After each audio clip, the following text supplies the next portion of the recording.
Assalamualaikum warahmatullahi wabarakatuh. Kami dari kelompok 8 akan mempresentasikan hasil laporan penelitian final project kami untuk memenuhi tugas mata kuliah Statistika dan Probabilitas dengan dosen pengampu Bapak Charudin Eskom Mkom dengan judul Pengaruh Metode Pembelajaran Daring terhadap Efektivitas Proses Belajar Mahasiswa di Jawa Barat. Perkenalkan, anggota kelompok 8, ada saya sendiri, Muhammad Rizky Rahmatullah, dan rekan saya Naswa Salsabila. Selanjutnya, ada latar belakang penelitian.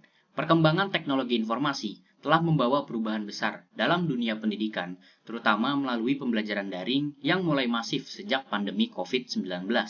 Metode ini menawarkan fleksibilitas dan kemudahan akses materi, namun menuntut kemandirian dan kedisiplinan tinggi dari mahasiswa yang tidak jarang justru menimbulkan kendala dalam efektivitas proses belajar. Di Provinsi Jawa Barat, pembelajaran daring telah diimplementasikan secara luas oleh berbagai perguruan tinggi. Meski berbagai platform dan strategi telah diterapkan, masih ditemukan kendala seperti kesulitan memahami materi, terbatasnya interaksi, dan penurunan motivasi belajar. Oleh karena itu, penelitian ini penting untuk mengkaji pengaruh pembelajaran daring terhadap efektivitas belajar mahasiswa sebagai bahan evaluasi dalam meningkatkan kualitas pendidikan di era digital. Selanjutnya ada rumusan masalah. Yang pertama, bagaimana pelaksanaan metode pembelajaran daring di kalangan mahasiswa di Jawa Barat? Apa saja faktor yang memengaruhi efektivitas proses belajar mahasiswa selama pembelajaran daring di Jawa Barat? Ketiga, apakah metode pembelajaran daring berpengaruh secara signifikan terhadap efektivitas proses belajar mahasiswa di Jawa Barat? Yang terakhir, bagaimana persepsi mahasiswa di Jawa Barat terhadap efektivitas pembelajaran daring dibandingkan metode konvensional? Setelah ada rumusan masalah, sudah pasti ada tujuan penelitian. Yang pertama, untuk mengetahui bagaimana pelaksanaan metode pembelajaran daring di kalangan mahasiswa di Jawa Barat. Kedua, untuk mengidentifikasi faktor-faktor yang memengaruhi efektivitas proses belajar mahasiswa selama pembelajaran daring. Tiga, untuk menganalisis apakah metode pembelajaran daring berpengaruh secara signifikan terhadap efektivitas proses belajar mahasiswa. Empat, untuk memahami persepsi mahasiswa di Jawa Barat terhadap efektivitas pembelajaran daring dibandingkan metode pembelajaran konvensional. Selanjutnya ada metode penelitian. Penelitian ini menggunakan metode kuantitatif dengan desain, survei, dan pendekatan asosiatif. Pengumpulan data dilakukan melalui penyebaran kuesioner kepada responden, yaitu melalui Google Form. Kemudian dianalisis secara deskriptif untuk mengetahui pengaruh pembelajaran daring terhadap efektivitas proses belajar mahasiswa. Penelitian ini dilakukan di Provinsi Jawa Barat dengan fokus pada mahasiswa yang pernah mengikuti pembelajaran daring selama masa kuliah. Salah satu lokasi penelitian adalah Prodi Sistem Informasi Universitas Singapura Bangsa Karawang. Waktu pelaksanaan ini berlangsung dari bulan April hingga bulan Mei 2025. Selanjutnya ada populasi dan sampel. Populasi, mahasiswa perguruan tinggi di wilayah Jawa Barat yang memiliki pengalaman mengikuti pembelajaran daring. Sampel, sebanyak 40 responden mahasiswa dari berbagai kampus di Jawa Barat dipilih secara purposive sampling melalui penyebaran Google Form. Kriteria sampel, aktif mengikuti perkuliahan, sudah pernah mengikuti pembelajaran daring, berasal dari semester 2, 4, ataupun 6. Sebaran sampel berdasarkan semester. Total mahasiswa yang semester 2 untuk mengisi kuesioner kami itu total 92,5% atau 37 mahasiswa. Dan untuk mahasiswa semester 4 itu sekitar 5% atau hanya 2 mahasiswa saja. Dan untuk semester 6 hanya 2,5%, yaitu hanya 1 mahasiswa. Alasan pemilihan, mahasiswa pada tahap awal hingga pertengahan studi memiliki pengalaman langsung dalam pembelajaran daring pasca pandemi. Selanjutnya adalah hasil data dalam kuesioner kami, seperti misalnya pernah belajar daring atau tidak, materi yang disampaikan secara daring mudah dipahami atau tidak, saya merasa nyaman mengikuti perkuliahan daring atau tidak, tetap termotivasi untuk belajar meskipun kuliah dilakukan secara daring, bisa mengatur waktu belajar lebih fleksibel saat kuliah daring, merasa interaksi dengan dosen tetap terjaga selama perkuliahan daring, koneksi internet yang buruk sering mengganggu proses belajar, bisa berdiskusi dengan teman selama pembelajaran daring, merasa pencapaian akademik tetap baik selama kuliah daring, dan yang terakhir, merasa secara umum mereka merasa pembelajaran daring apakah cukup efektif ataupun tidak. Melanjutkan presentasi dari rekan saya sebelumnya, pada bagian ini saya akan menyampaikan hasil penelitian secara deskriptif yang kami peroleh dari responden mahasiswa.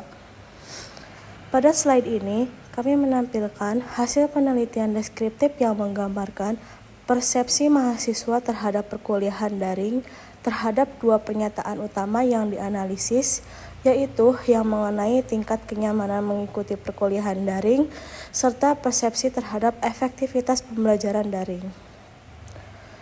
Untuk pernyataan pertama, yaitu saya merasa nyaman mengikuti perkuliahan daring, diperoleh skor minimum sebesar 1, maksimum sebesar 5, dan rata-rata atau MEA sebesar 3,10 dengan standar deviasi 0,9001.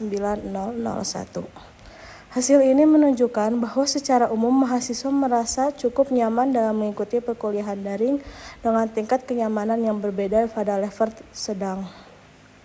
Sementara itu, untuk pernyataan kedua, yaitu secara umum saya merasa pembelajaran daring cukup efektif, diperoleh skor minimum sebesar 1, maksimum sebesar 5, dan nilai rata-rata sebesar 2,675 dengan standar deviasi sebesar 1,0225.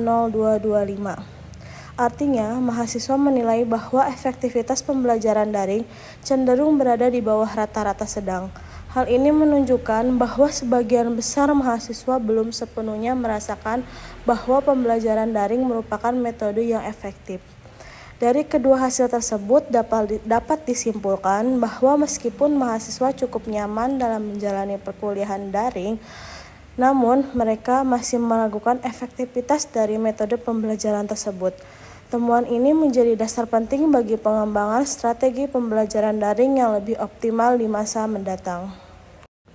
Pada slide ini, kami menampilkan hasil uji normalitas terhadap dua pernyataan, yaitu yang pertama, saya merasa nyaman mengikuti perkuliahan daring, dan yang kedua, secara umum, saya merasa pembelajaran daring cukup efektif. Pengujian dilakukan menggunakan dua metode, yaitu Kolmogorov-Smirnov dan Shapiro-Wilk. Dari tabel kita lihat bahwa nilai signifikansi untuk kedua item berada di bawah 0,05, baik pada uji Kolmogorov-Smirnov maupun Shapiro-Wilk. Hal ini berarti bahwa data tidak berdistribusi normal sehingga asumsi normalitas tidak terpenuhi. Oleh karena itu, dalam penelitian ini kami menggunakan uji non-parametrik, yaitu korelasi Spearman, untuk menganalisis hubungan antar variabel.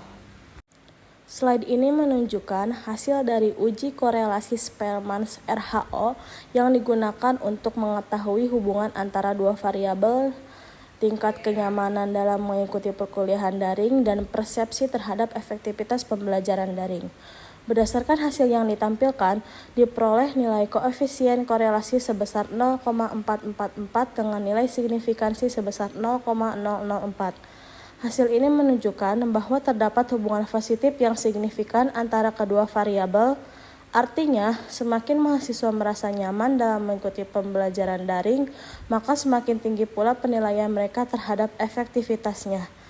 Karena nilai signifikansi di bawah 0,05, maka hasil ini dianggap bermakna secara statistik dan dapat digunakan sebagai dasar dalam menarik kesimpulan penelitian.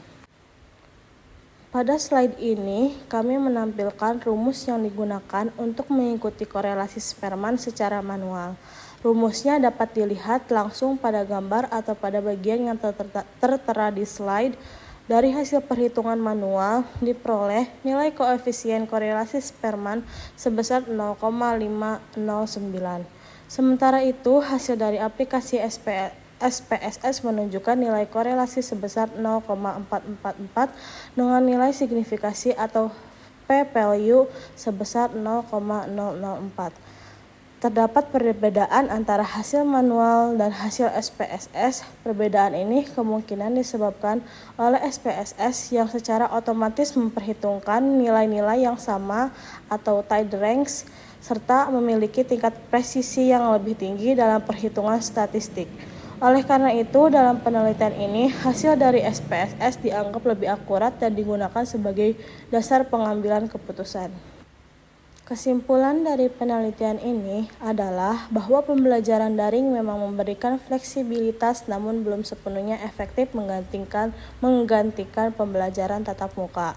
Masih banyak kendala seperti keterbatasan serta masalah koneksi. Untuk itu, kami merekomendasikan adanya penguatan infrastruktur, peningkatan interaktivitas pembelajaran, serta dukungan institusional. Salah satu solusi yang kami usulkan adalah model pembelajaran hybrid. Demikian presentasi dari kami. Kami berharap penelitian ini dapat memberikan kontribusi dalam pengembangan sistem pendidikan yang lebih efektif dan adaptif di era digital.